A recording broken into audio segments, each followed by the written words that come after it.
Second loss for Gujarat, we didn't see that coming. What did go wrong for Gujarat, or where did it go wrong?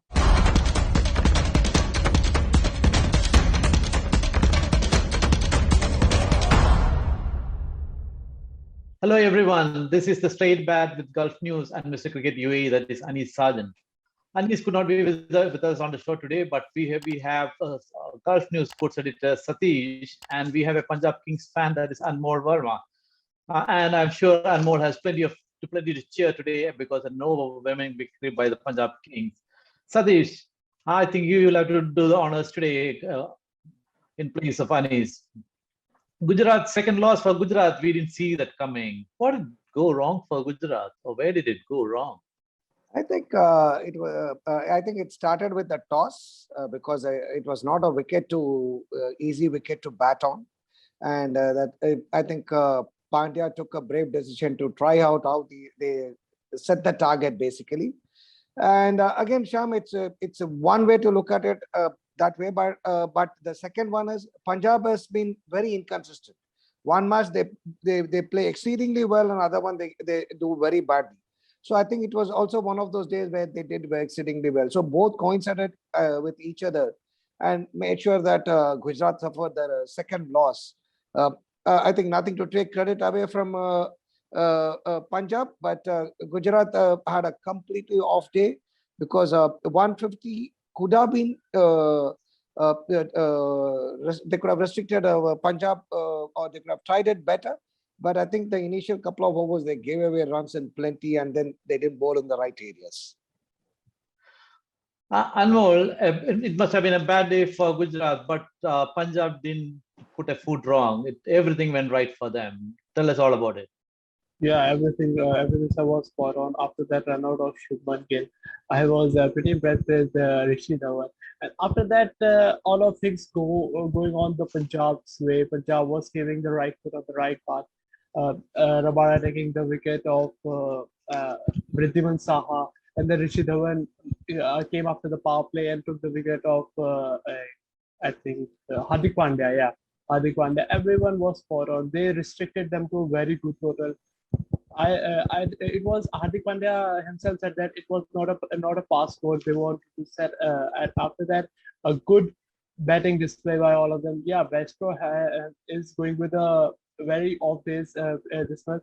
Was after that, Bhanutka and Shikhar Dhawan's partnership was extremely well. 87 runs partnership is very much excellent. And after that, that Shami's over Livingston giving it 6, 4, 2, and 4, and then 117 meter 6. That run rate has gone up in this time. Satish, but if you look at Gujarat's previous games, they were winning the final overs. They were always in crisis, somebody turning up and just doing a magical innings. Quite a few close games. Don't you think that was part of a reason, like they couldn't do a Houdini act today? Is it? What do you make of that? Yes, Sham, because they were playing with fire for too long. They were even the top order fails.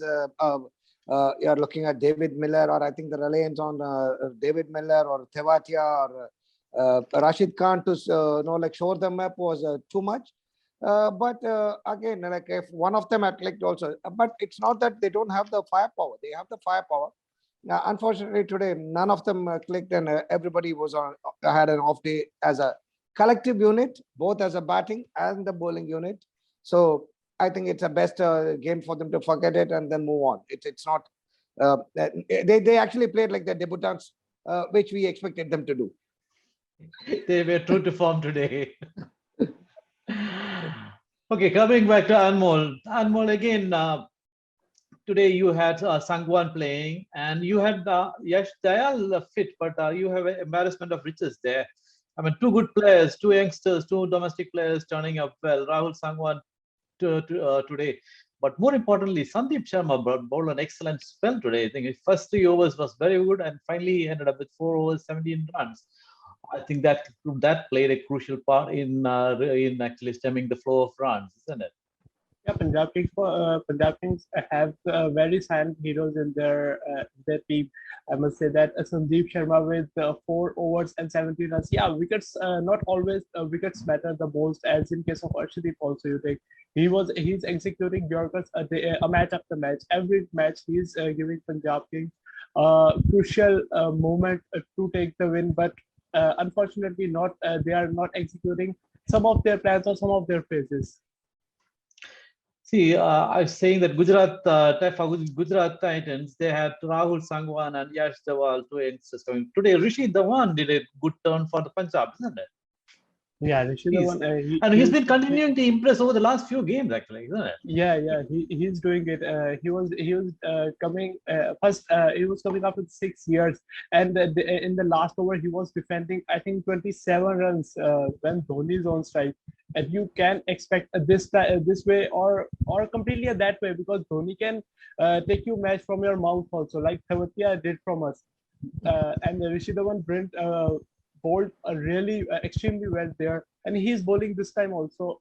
Yeah, I'm pretty impressed with him. Two games in a row, Rishi Dhawan are simply superb. But another youngster today who impressed was Sai Sudarshan. I mean, he's not just today. I mean, throughout this tournament, he's been coming up with several good knocks. Satish, he is from Tamil Nadu. He is 20 years old. He scored 64 out from 50 balls today, and that was the mainstay of the Gujarat innings. Tell us more about Sai Sudarshan. Sham, I've not seen him much, but what I've heard is he's a very good batter, and his temperament is good. But he showed that also here today. If you look at, no, he didn't go for the shots initially, and he was, when the wickets were falling at the other end, he was holding firm.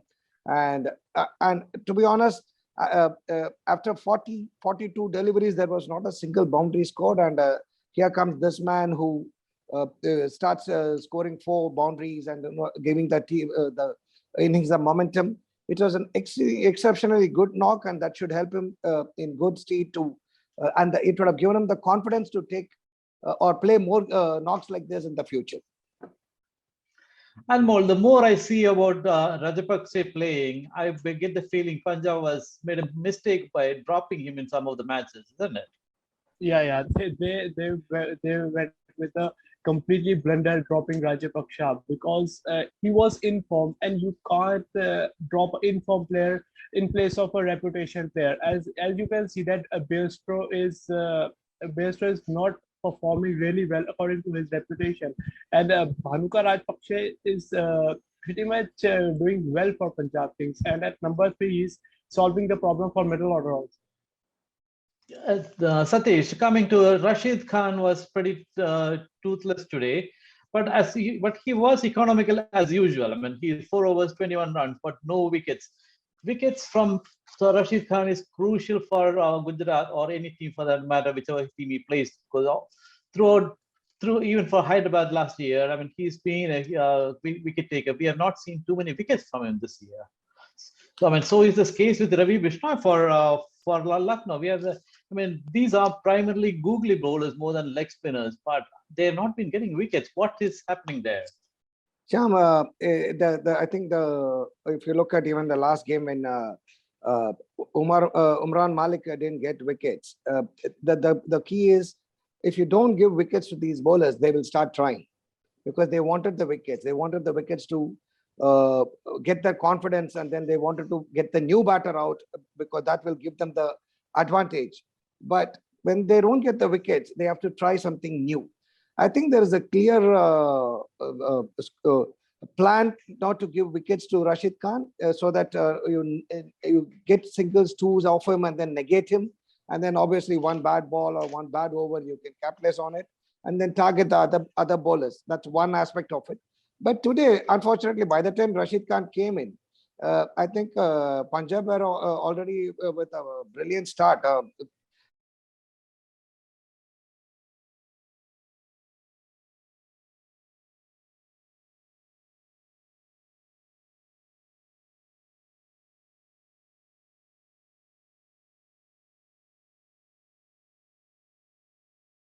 Go for his wickets, and he has to try something new. But the batters can always defend, and with no fielders around. Maybe the other option could have been they could have attacked more. Maybe they would have given a more slip or a short leg or something different.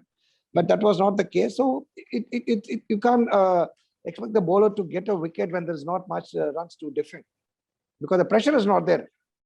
Absolutely. Today's been a completely different game for Gujarat. I mean, they completely outplayed. It was almost a drubbing, really. Now, coming back to Punjab again, Anmol, you guys, this must be really happy with Shikhar Dhawan's performance. He's been very consistent this season, right? Yeah, he's consistent from last 4 or 5 seasons. He's delivering 400 plus runs with a very good strike rate of 120 plus.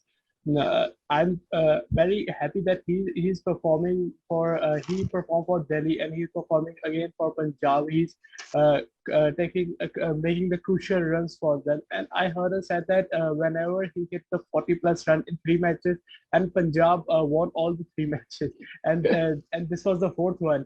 And I'm very happy because he's giving us a start that we wanted in the power play. All right, I think that is it for today. But before we wind up, the usual predictions. First is for our viewers and readers of Gulf News and gulfnews.com. This is to guess the winners every day. And if you get it right, you walk away with 3 prizes. One of them is a cricket apparel from Mr. Cricket UAE. The second one is a Gulf News digital subscription and a voucher worth 500 from entertainers. So that is for our viewers and readers. Now, we have another job to do to guess the winner tomorrow, but we don't get any prizes. But that is our job. We are going ahead with our predictions. Tomorrow is a South Indian Derby where Royal Challengers Bangalore play Chennai Super Kings. I know, Sadish, the answer from you, but the thing is, but also I always notice that whenever Chennai plays Bangalore, Chennai plays on a different level, isn't it? Yeah, Sham. Yeah, I think the South Indian Derby brings out the best in the players, and this year the added advantage is until last year Faf was with Team Yellow, but this year he is in the opposite side, so they wanted to prove another point to him and ensure he's wearing red this time. This red and black now, so they wanted to make sure that he made a mistake. Unfortunately, that's the way it is. So anyway, as you guessed, I would go with Chennai because the way they played last game and with Dhoni back. One thing is, as Anis Bhai would have said, tell them not to touch butter. They have been having the butterfingers for far too long. But I'm sure it'll come back because again, it's also the confidence level. Once you stop dropping, you will not have the confidence. Hopefully, it should get back with Dhoni back at the helm. Anmol, whom do you pick to win, Bangalore or Chennai? I'll also pick CSK because as of a personal reason, as an Indian fan also, but as a Punjab King fan because we are above RCB and I don't want RCB to overtake us. And Dhoni coming as captain again for CSK, that will be a major reason that many of them will want CSK to win tomorrow. But Anmol, if CSK keep winning, if CSK keep winning, they will go ahead of Punjab anyway. Yeah, but next time my prediction would be different. I will not be supporting CSK.